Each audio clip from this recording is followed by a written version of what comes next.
Oh, hello there. Yes, well, dangerously close to summer holes, I'm pleased to say. Yes. Week and a half, week and a half, week and a half. I can live that long, probably. Anyway, at the weekend there were a lot of dangerous gangs of Antifa-style terrorists out. Yeah, the whole Palestine Action, Boo Hiss terrorist organisation, were flexing their muscles. I did have to, become slightly concerned, one might say, at this particular photograph from Northern Ireland. You can see that various of these people are armed with sticks. Sticks today, bombs tomorrow, yes. Now, I imagine that all of these people are nefarious bad types. If some of them are Jewish, we would have to conclude that we can't conclude anything from some of them being Jewish, because we cannot lump Jewish people together as a block, because that's anti-Semitic, unless various people do it, in which case it's not anti-Semitic. I still don't understand those rules. Still, never mind, so long as we don't have backdoor blasphemy laws, or indeed some sort of hierarchy of different religions. That would be daft, wouldn't it? Anyway, speaking of which, I had to cheer very much this story for anti-Semitism normalised in middle-class Britain. A government-backed report, I might come back to that, says Jewish people, is that collectively, I wonder, because that's a bit anti-Semitic, but anyway, have suffered increased prejudice across society. Yes, it's a report that was sponsored by, the government's anti-Semitism czar, and co-authored by Penny Mordaunt, and sponsored by the Board of Deputies, who do speak to all of the Jews in the UK, but that isn't anti-Semitic because they're allowed to. There we are, I think them's the rules. It gets slightly confused about that. Anyway, it transpires that anti-Semitism is definitely on the rise, and it's official because it's a government report, or sort of adjacent to government, yes. And Penny Mordaunt can be relied upon to be perfectly fair, even though when she was an MP she was a friend of Israel and received money, and has always voted along the standard government line of saying that Israel's doing nothing wrong, which of course it hasn't, because it's the most moral army ever in the world ever. All of them collectively, even though collectively as Jewish people they don't act collectively. Again, I'm very confused about that. Yes. Anyway, talking of collective religions, I did have to smile at this story. Christian residents launched legal challenge over trans pedestrian crossings that excluded and marginalised them from affluent London neighbourhood, yes, because the vicious people at Camden, presumably anti-Semites and Antifa and other things that begin with A, have put up some rainbow-coloured zebra crossings, and this particular woman, you can see her here, there's a green man showing. It's green man, it's not a bloke in a dress. Alright, it's a green man, alright, yes, and she can't cross because otherwise God will punish her. But anyway, taking Camden to court apparently because she doesn't like the crossing, apparently, yeah. Anyway, I'm not going to sort of go on about people's hurty feelings, because obviously she has God on her side and wouldn't want to upset God. But it does strike me as, just something whereby you're taking a council to court because you don't like a zebra crossing.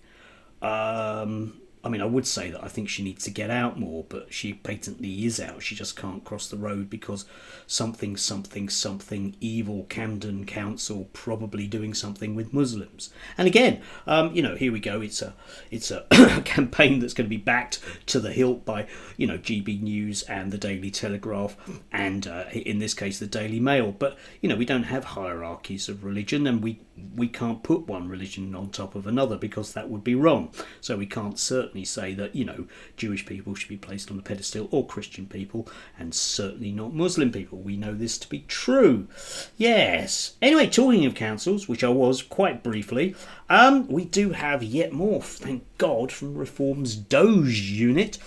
Zia was out at the weekend informing us that, this crazy golf trips, crazy golf. Yeah, I think that's crazy golf the game, not that it's a crazy golf trip, although it would be crazy if, taxpayer money is going on it. Taxpayer money. Anyway, circus tickets, oh my God, circus tickets. And countless I wonder how many countless is. We don't know. It's countless. Anyway, how cash-strapped councils are handing out gift cards and fun days to asylum seekers using taxpayers' money.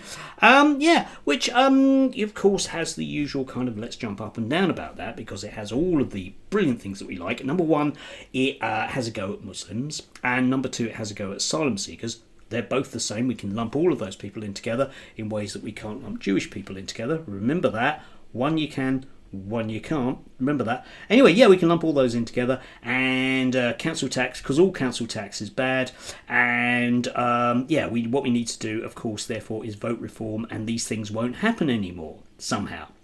Except the problem with this is if you actually read down in the article, you discover that it isn't quite the case what Zia was saying. Now, I'm not suggesting that Zia would ever tell the truth, because along with the IDF, he is the most moral person in the world. But I do like this. Right at the end of the article, it was also stressed that it has a legal duty to ensure asylum seeker children and youngsters are given the same care as other young people. Oh dear God, equality, it's dreadful, isn't it?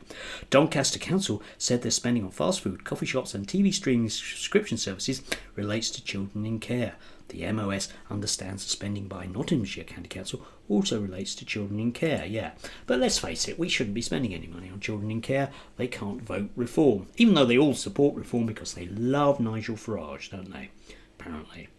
Yes, anyway, yeah, reform were out in force at the weekend. We had the usual kind of, well, let's not ask them any awkward questions whatsoever about anything, particularly the one thing that you should ask them awkward questions about. Anyway, we had this, everyone's favourite, certainly not DEI hire, because they don't do that, Sarah Puccin MP. Sentencing is becoming a political weapon in the UK. Say the wrong thing online and it's 2.5 years in prison. Yeah, or maybe just stand with a sign, if you're an old age pensioner who's a bit frail and have got a stick.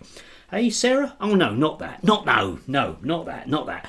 Yet the former Labour MP for Runcorn dishes out a violent beating. Hang on, that's ringing a bell. And gets 2 nights in a cell. What on earth is going on in the courts? One rule for them, one rule for us. The public deserve the truth. Yes, don't they? They deserve the truth, don't they? About, MPs with records of violence. Still ringing a bell. Still ringing a bell. I know why it's ringing a bell. Yeah, of course, because everyone's favourite James McDead Duck in the water, has apparently decided, not that he's guilty of anything, because obviously he's one of the most moral people in the world because he belongs to Reform, has decided that he's going to remain as an independent MP and won't be going back to Reform, which is good, isn't it? Yeah. Yeah, I mean, you would have thought that would trigger a by-election on any basic level. But anyway, the man for criminal convictions, yeah, it was him, wasn't it? Yeah, for assaulting women. Not that he would, you understand, but it was just one of those youthful indiscretions, because obviously a man like that is beyond reproach, unless, of course, it comes to, stealing money from taxpayers, which presumably the Doge unit didn't manage to find, or Zia perhaps conveniently forgot about that. Probably just forgot, incidentally, just forgot whilst he was so busy auditing McDonald's for children in care. Yes, moral people informing us about the world and telling us who the good and bad people are.